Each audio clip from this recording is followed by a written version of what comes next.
Herkese merhaba, kanalıma hoş geldiniz. Bu videomda sizlere yine oldukça kullanışlı olan, yapımı da inanılmaz kolay tığ işi paspas tarifi paylaşacağım. Hemen şöyle modeli yakından göstermek istiyorum. Köşeden köşeye dediğimiz örneğimizi çalışacağız. Bakın kenar uygulamasında da yine aynı modeli tercih ettim. Sizler daha farklı modeller de yapabilirsiniz. Kullandığım ip pamuklu olduğu için suyu çekecek ve çabuk da kuruyacak. Gerçekten çok güzel bir çalışma oldu. Hemen şöyle arka tarafını da göstermek istiyorum.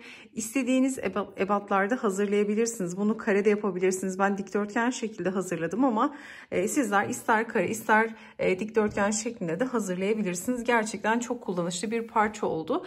Video içerisinde de örgümüzün bütün detaylarını sizlerle adım adım paylaştım. Ölçüsünü, ne kadar ip kullandığımı, bütün detayları bulabilirsiniz.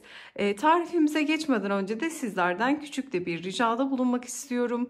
Kanalımıza ücretsiz abone olabilir, videoyu beğenir ve yorumlarınızı eksik etmezseniz gerçekten çok mutlu olurum. Tarifimize geçelim. Paspasımı örmek için içeriği böyle koton olan şöyle bakın güzel bir iplik kullandım. Bu ip gerçekten paspasa çok yakışıyor. İpin markasını videonun açıklama kısmına eklerim. Nereden aldığımı da temin ettiğimi de yine videonun açıklama kısmına linkini bırakırım. Oradan bakabilirsiniz. Bu çalışma için böyle her bir yumak 250 gram ağırlığındaydı ve 3 yumak yeterli oldu. 3. yumaktan da artan ipimi görüyorsunuz. Bu iple çalışırken bakın kalın dokulu da bir iplik. Şöyle göstermek istiyorum. Bu iple çalışırken tığ numaram 5,5 milimdi. Tabii sizler daha farklı ipler de kullanabilirsiniz. İpinizin inceliğine, kalınlığına göre, örmenizin sıkılığına, gevşekliğine göre kendi tığ numaranızı belirleyebilirsiniz. Şimdi burada modeli tarif etmeden önce ölçü de vermek istiyorum. Paspasımızın kısa kenarı 55 santim, uzun kenarı 72 santim ölçüsünde oldu. Şimdi nasıl ördüğümü de sizlere tarif ediyor olacağım.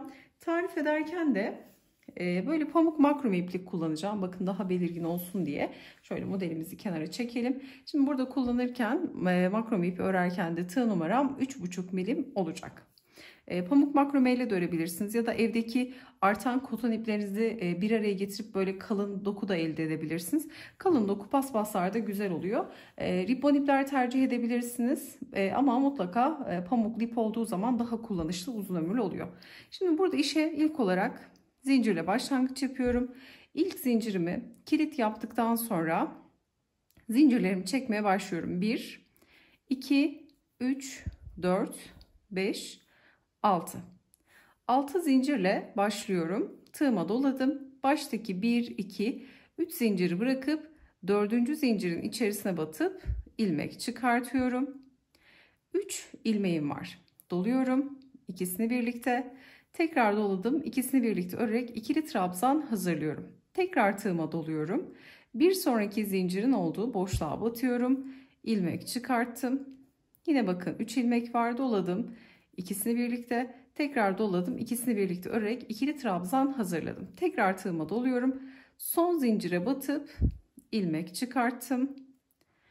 Yine ikili trabzan örüyorum. Yani 3 zincir, 3 tane yan yana trabzanı görüyorsunuz. Şimdi böyle başlıyor bakın. Küçücük bir parçayla başlıyor. Üçgen formda büyüyor. Kenarlardan sağ ve soldan artışlar yaparak üçgen formda büyüteceğiz. Sonra kapatmayı da göstereceğim. İster dikdörtgen ister kare nasıl yapabiliyoruz bunu da paylaşıyor olacağım. Şimdi bu şekilde hazırladıktan sonra 3 tane trabzanı 6 zincir çekiyorum. Tekrar hep 6 zincir devam edecek bu noktada. 1, 2, 3, 4, 5, 6 zinciri çektikten sonra örgüyü şöyle çeviriyorum.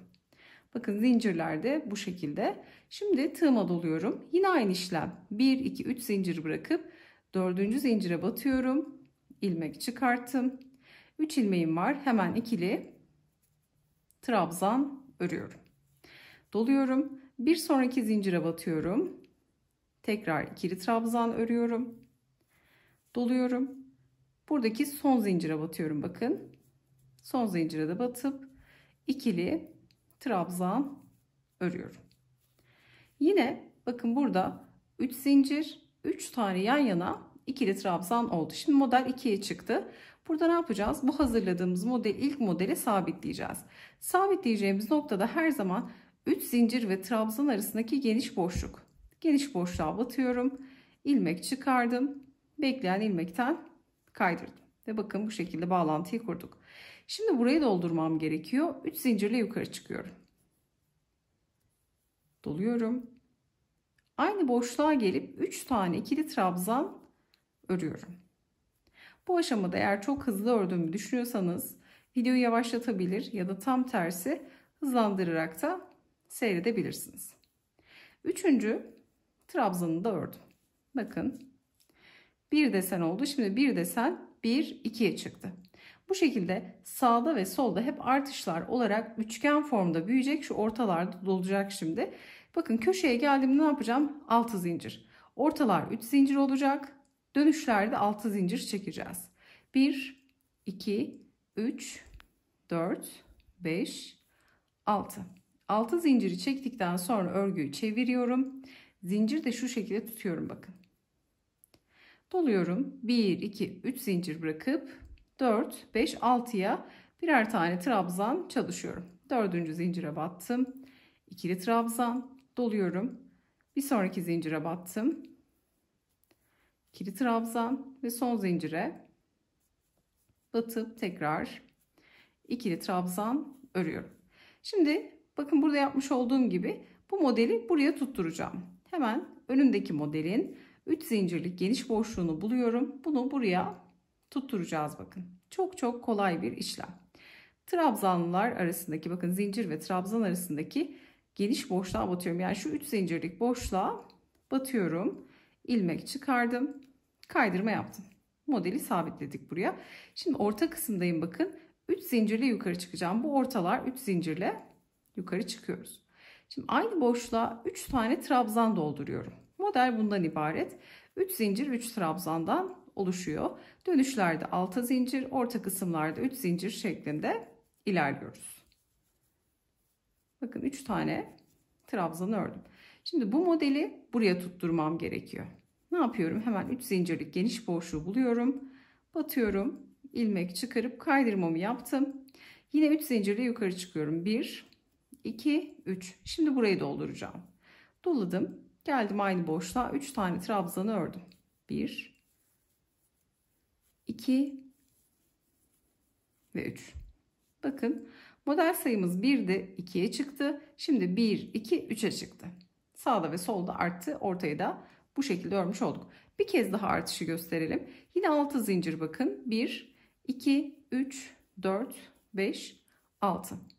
6 zinciri çektikten sonra örgüyü çeviriyorum. Zinciri de şu şekilde tutuyorum bakın. Doladım. 1 2 3 4. zincire trabzan ördüm. Doladım. Bir sonraki zincire tekrar trabzan doluyorum. Bir sonraki zincire yine trabzan ördüm. Ve şimdi burada hazırladığım örneği buradaki noktaya tutturacağım. Hemen 3 zincirlik boşluğu buluyorum. 3 zincirlik geniş boşluğa batıp ilmek çıkartıp kaydırma yaptım. 3 zincirle yukarı çıkıyorum. Şimdi bakın ortaları dolduracağız. Orta kısım ilerleyecek. 3 zincirle yukarı çıkıyoruz bu kısımlarda. Tığıma doluyorum ve aynı boşluğuma gelerek burada değişmiyor örgü bakın hiç. 3 tane trabzanı örüyorum. 2 ve 3. Şimdi bunu buradakine tutturacağız. Açıyorum 3 zincirlik boşluğunu şöyle elimle. 3 zincirlik geniş boşluğa batıp ilmek çıkarıp kaydırma yapıyorum. Yine 3 zincirle yukarı çıkıyorum. Doluyorum. Geldim aynı boşluğa 3 tane trabzan. Bakın hep örnek aynı şekilde ilerliyor orta kısımda. 3 zincir 3 trabzan. Sabitle 3 zincir 3 trabzan şeklinde büyütüyoruz. Şimdi bunu buraya tutturacağız. Geldim.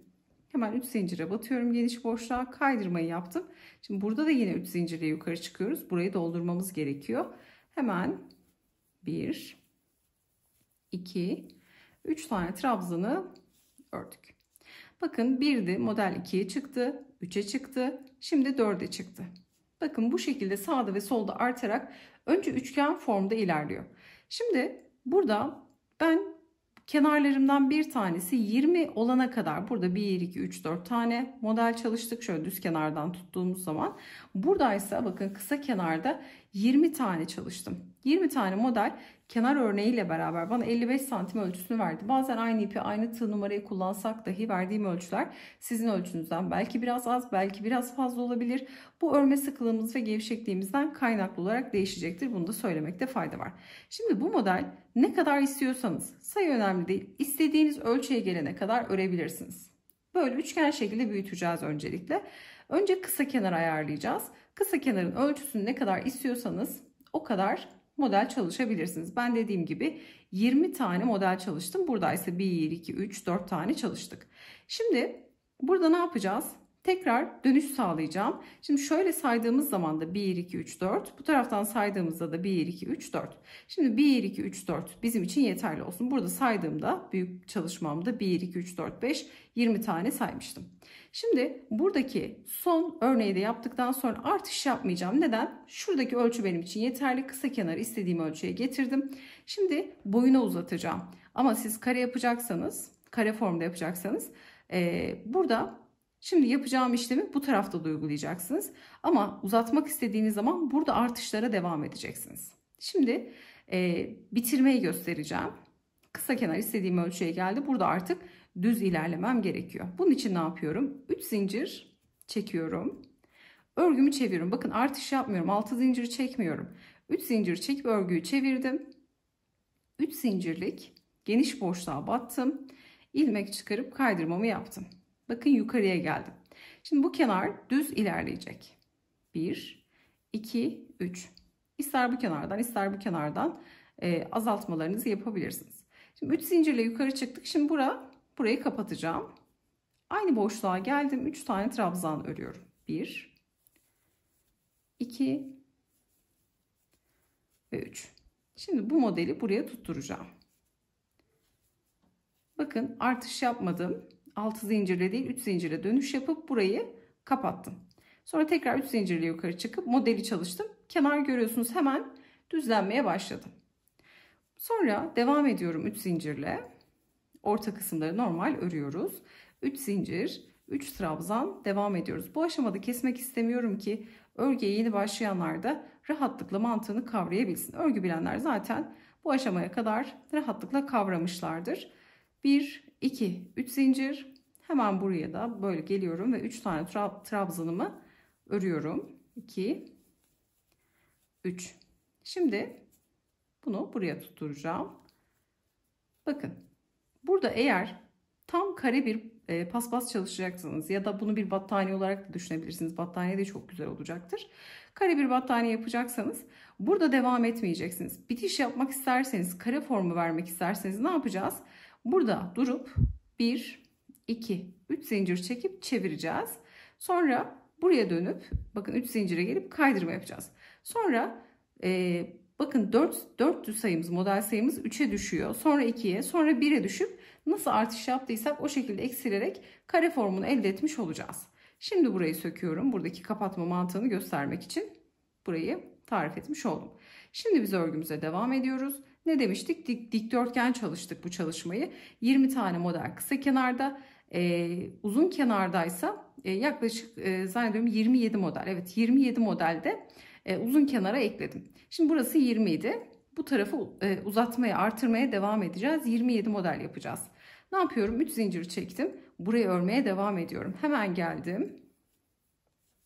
3 tane trabzanımı ördüm. Şimdi bakın kısa kenarı kapattım. Uzun kenarı devam ettirmek istiyorum. Ne yapacağım? Alta zincirli artışlara devam edeceğim. 1, 2, 3, 4, 5, 6. Çünkü burayı uzatmak istiyorum. Çevirdim. 6 zincir. Bakın aynı işlem. 1, 2, 3. Dördüncüye batıp hemen 3 tane yan yana trabzan yapalım zincirlerimize. Son zincire de battım. 3. trabzanı ördüm. Şimdi bunu buraya tutturuyorum. 1, 2, 3 zincirle. Şimdi orta kısımlardaki modeli öreceğim. Ta ki uç kısma kadar. Dediğim gibi bu kısımları kesmeyeceğim ki rahatlıkla anlaşılsın. Akılda hiç soru kalmasın. 3 trabzan ördük. Şimdi bunu yine buraya tutturuyorum. 1, 2, 3 zincir. Yine 3 tane trabzan. Şimdi yine bunu buraya.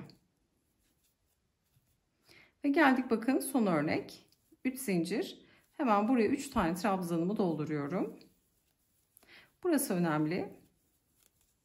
Bakın buradaki noktaya tutturacağız. Bunu hemen buradaki 3 zincire batıp kaydırmamı yaptım. Sonra 1, 2, 3 zincir çekip döneceğim. Bakın artırma yapmıyorum. 3 zincirle kenarı oluşturacağım. Çeviriyorum 3 zincirden sonra hemen gelen 3 zincirlik boşluğuma batıp ilmek çıkarıp kaydırmamı yapıyorum.